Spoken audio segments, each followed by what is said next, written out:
Assalamualaikum warahmatullahi wabarakatuh.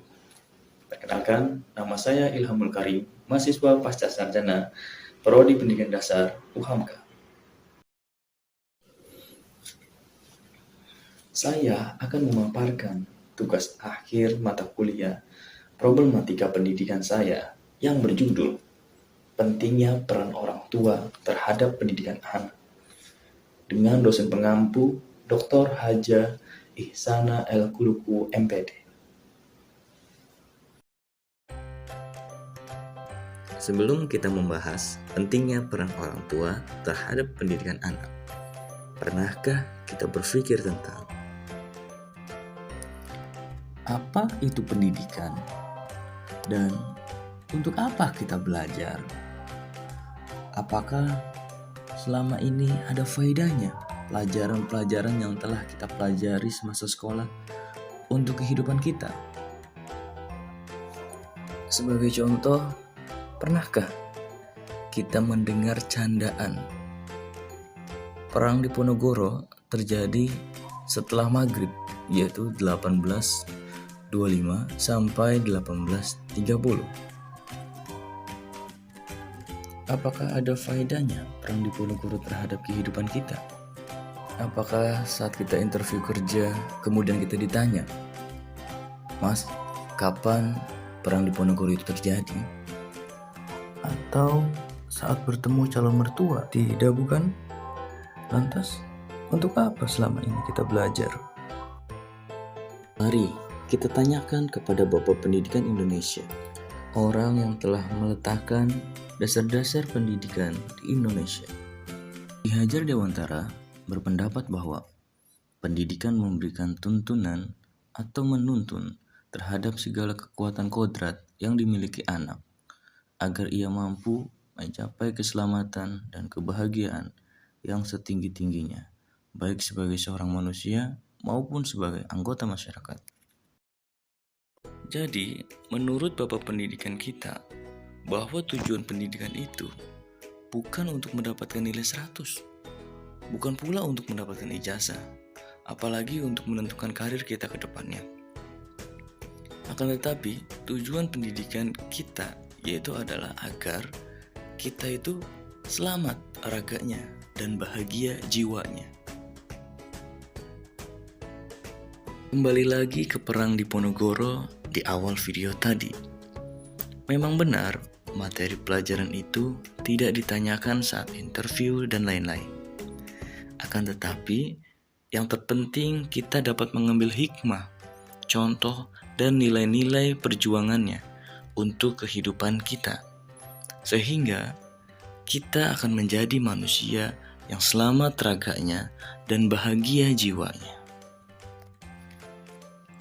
Selanjutnya, menurut beliau, ada 3 unsur penting dalam pelaksanaan pendidikan, di mana ketiga unsur ini harus saling bersinergi. 3 unsur ini yaitu adalah keluarga, sekolah, dan masyarakat. Keluarga adalah lingkungan pendidikan pertama untuk seorang anak.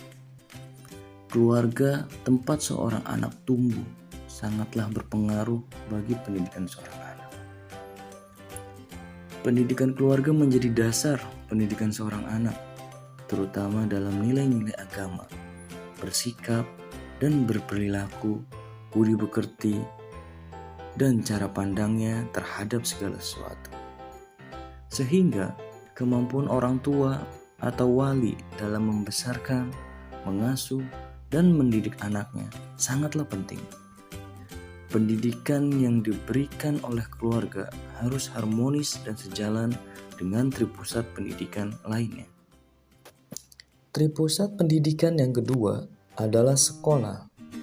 Sekolah merupakan rumah kedua bagi anak yang menyediakan pendidikan, berbagai ilmu pengetahuan, keterampilan, budaya, dan juga budi pekerti. Sebagai pusat pendidikan, sekolah memiliki budaya sekolah yang sesuai dengan cita-cita pendidikan. Budaya sekolah diterapkan dan diturunkan secara turun-temurun di lingkungan sekolah. Contoh budaya sekolah adalah budaya jujur, saling percaya, gotong royong, senang membaca, disiplin, tanggung jawab, menjaga kebersihan, mengejar prestasi, memberi penghargaan, saling menghormati, solidaritas, dan ramah tamah.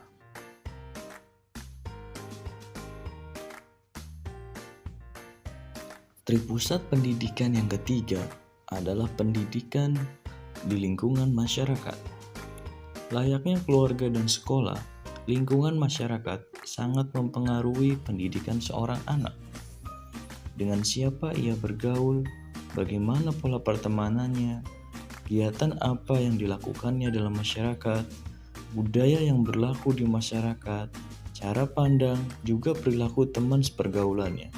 Juga media massa mempengaruhi pendidikan seorang anak di lingkungan masyarakat. Mari kita perhatikan aneka permasalahan pendidikan yang masih sering terjadi saat-saat ini.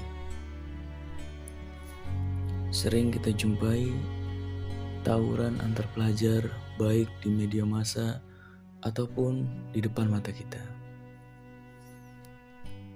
Sering juga kita jumpai anak-anak sekolah, anak-anak remaja pacaran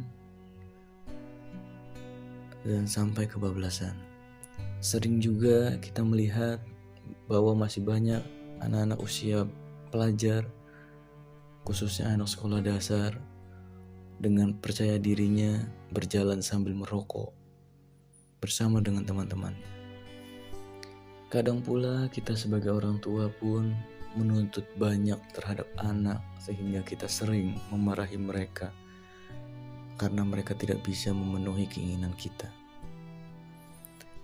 Kadang juga kita lupa karena kita terlalu sibuk dengan pekerjaan kita, terlalu sibuk dengan kebutuhan-kebutuhan kita. Kita lupa bahwa kita memiliki seorang anak yang memerlukan perhatian dari kita. Mengapa permasalahan tersebut dapat terjadi? Hal tersebut terjadi karena adanya kelemahan atau tidak berfungsinya salah satu dari 3 unsur pendidikan. Dari 3 unsur pendidikan, yang pertama dan paling utama adalah keluarga. Mengapa? Karena guru pertama ialah ibunya, dan sekolah pertama adalah keluarganya. Hampir sebagian besar orang tua dan masyarakat berpikir bahwa tanggung jawab pendidikan anak-anaknya hanya ada pada seorang guru yang berada di sekolah. Tapi kita lupa bahwa ada yang memiliki peran yang sangat penting dan strategis, yaitu para orang tua di dalam keluarga mereka masing-masing. Oleh sebab itu, dibutuhkan pengetahuan parenting dalam mendidik anak. Simaklah video berikut.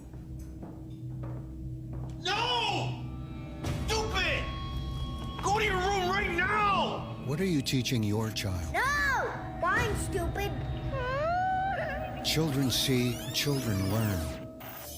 Bud, color on paper, not the wall. Let's clean this up. I'll get you some, okay? Your actions become their actions. Here, draw on your own paper. Learn to guide your child in a positive way at childrenseechildrenlearn.ca.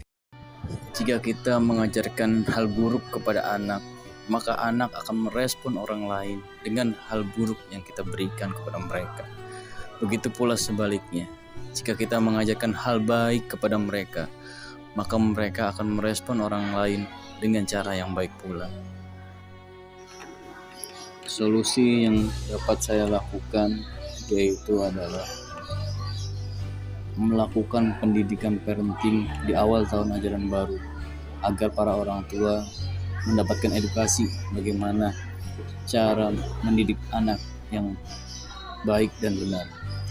agar orang tua tahu bagaimana cara menghargai anaknya sendiri, agar orang tua tahu bagaimana caranya memanusiakan manusia.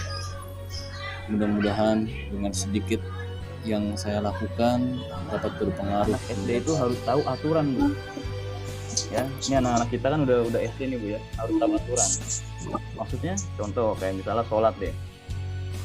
Sholat itu ada aturannya nggak, Bu? Ada.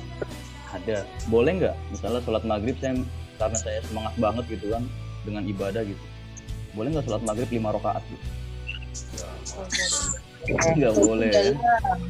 Nggak boleh. Manfaat. Nah, ini adalah tata mau jam 11 dan mau sholat Jumat. Mudah-mudahan kalau misalnya ada yang ingin bertanya nanti bisa ke WA ya, Bu ya. Mudah-mudahan ada manfaatnya. Kita tutup dan kita akhiri dengan baca hamdalah. Alhamdulillahirabbil alamin. Terima kasih. Assalamualaikum warahmatullahi wabarakatuh. Waalaikumsalam.